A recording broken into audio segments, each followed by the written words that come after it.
Good morning বন্ধুরা, তোমরা সবাই কেমন আছো? আশা করি ভালো আছে। চলে এলাম নতুন একটি ভিডিও নিয়ে, তো সুন্দরবনের ব্লগ ভিডিও। তো আজকে তোমাদের সঙ্গে যে ভিডিওটি শেয়ার করব, ভিডিওটি ভালো লাগলে প্লিজ একটা লাইক শেয়ার করো। আজকের আমি সকাল সকাল এই যে বেরিয়ে পড়েছি হাজব্যান্ডকে নিয়ে। তো আজকের আমার ননদের বাড়িতে যাব, বড় ননদের বাড়ি। তো এই প্রথমবার আমার বড় ননদের বাড়িতে যাচ্ছি। তো যেহেতু আর এই যে দেখুন বাইরে যে ঝড় হয়েছিল, পুরো চারদিকে ডুবে গাছপালা পড়ে কি অবস্থা হয়ে গেছে। আর এদিকে আমার মেয়ে রেডি হয়ে চলে এসছে, আর আমার শাশুড়ি মা এসছে, যে দাঁড়িয়ে রয়েছে। তারপরে রাস্তায় এসে তো মিষ্টি তো নিতে হবে, সেই জন্য মিষ্টির দোকানে ঢুকে পড়েছি। তো ভাবছিলাম কি মিষ্টি নেবো, দেখছিলাম, তারপরে গল্লা নিয়ে নিলাম। আর আমার হাজব্যান্ড আর মেয়ে বাইকে দাঁড়িয়ে রয়েছে, আর আমি দোকানে মিষ্টিটা নিয়ে নিচ্ছি। তো মিষ্টিটা নেওয়া হয়ে গেছে, এই যে দেখুন। তো আমার ননদের বাড়ির পাশে একদম চলে এসেছি। এখন ননদের বাড়িতে এসে এই যে দেখুন, মানে সকালে নাস্তা খেতে বসেছি। মিষ্টি, তারপরে মাছের মাখা, তারপরে পান্তা ছিল, ওটা খাচ্ছিলাম। প্রচণ্ড গরম পড়েছে। তারপরে নাস্তা করে হাজব্যান্ড আর মেয়ে পাশে একটা বাজার রয়েছে, ওখানে চলে যাচ্ছে মেয়েকে নিয়ে চুল কাটতে। মেয়ের প্রচণ্ড বড় বড় চুল হয়ে গেছে, যেহেতু এখানে গরমও প্রচুর পড়েছে, সেই জন্যে ভাবলাম যে মেয়ের চুলগুলো একটু ছোট ছোট করে দিক। আর এই যে দেখুন ঝড়ে এই পিঁপে গাছগুলো সব পড়ে গেছিলো।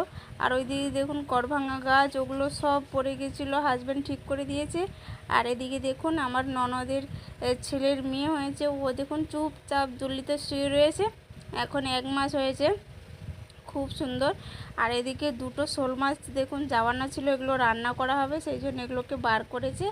কত সুন্দর দেখুন জ্যান্ত রয়েছে, দেখতেও কিন্তু খুব ভালো লাগছে, পুরো বেয়ে বেয়ে চলে যাচ্ছে। আর এদিকে বৌমা হচ্ছে সবজি কাটছে। আর এই যে দেখুন করভাঙা গাছে কত করভাঙা হয়েছে, দেখুন পুরো ফুল গাছে ভর্তি হয়ে গেছে। এই গাছটা পুরো শুয়ে গেছিলো, হাজব্যান্ড পুরো দাঁড়িয়ে দিয়েছে, আবার খাড়া করে দিয়েছে, দিয়ে একটা ডাং বেঁধে দিয়েছে। আর এই যে দেখুন এই যে বড় হাঁসটা, এটাকে রাজহাঁস বলে। এটা আমরা যখন থেকে এসেছি আমাদের গায়ে গায়ে ঘুরুর ঘুরুর করছিল। তারপরে দেখি যে দুটো বালতিতে দুটো বড় বড় কাঁকড়া। তো আমরা এসেছি আগের দিনকার, এগুলো ঘাটে উঠে এসেছিলো। তো আমার ননদ ধরেছে দুটো, একটা মেয়ে আর একটা বলে ছেলে কাঁকড়া। তো দুটো বালতির মধ্যে রেখেছে। আর এদিকে আমি ঘাটের কাছে বসেছি। এই দেখুন এই হাঁসটা আমরা যখন থেকে এসেছি আমাদের গা ছাড়ছিল না, আমি বসেছিলাম, আমার গায়ের উপরেও উঠে গেছিলো। এদিকে হাজব্যান্ড মেয়েকে নিয়ে চলে এসেছে, এই যে চুল কেটেছে, আমার মেয়ে ঘুরে ঘুরে দেখাচ্ছে পিছনে।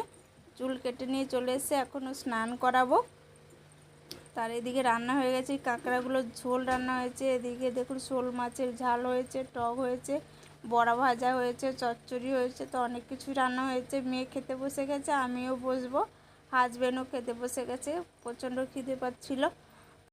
তো এখন দেখুন সন্ধ্যাবেলার ননদের মানে এর বাড়ি চলে এসেছি, ননদের বাড়ি চলে এসেছি। তো ওদের বাড়িতে একটা ছেলে রয়েছে, তো একটা মেয়ের সঙ্গে ভালোবাসা করছিল, ওদের বাড়িতে মেনে নেয়নি বলে এখানে নিয়ে এসে বিয়ে হচ্ছে।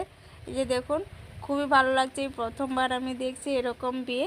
তো বাড়িতে নিয়ে এসে বিয়ে হচ্ছে। তো মেয়ের বাড়ি থেকে কেউ আসেনি, তো কেউ জানে না। তো এদের বাড়ি থেকে সবাই জানে, সেই জন্য এদের বাড়ি থেকে মেনে নিয়েছে, এখানে এসেই বিয়ে হচ্ছে।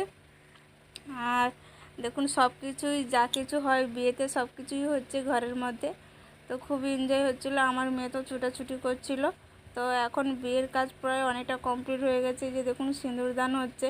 আর প্রচণ্ড চিৎকার হচ্ছিল। আর একটু ছোট ঘরের মধ্যে তো অনেক লোক ছিল, একদমই কোঁচাক ছিল, তো বেশি ভালো করে ভিডিও করতে পারিনি। তো যতটা পারছি তোমাদের সঙ্গে শেয়ার করছি। তো কেমন হয়েছে অবশ্যই কমেন্ট করে জানিও। তো বিয়ের কাজ প্রায় কমপ্লিট হয়ে গেছে, এখন আমরা রাতে খাওয়া দাওয়া করে বাড়ি চলে যাব। তারপরে সকালবেলা ঘুম থেকে উঠে এখন দেখুন রেডি হয়ে পড়েছে, বাড়িতে যাব, কারণ ননদের বাড়িতে এসেছি 2-3 দিন হয়ে গেছে। ওদের বাড়িতে ছোট মেয়েটা নিতে নিতে এমন অভ্যাস হয়ে গেছে, তো ওকে ছেড়ে যেতে ইচ্ছে করছিল না। আমার মেয়ে ওকে কিস করছে।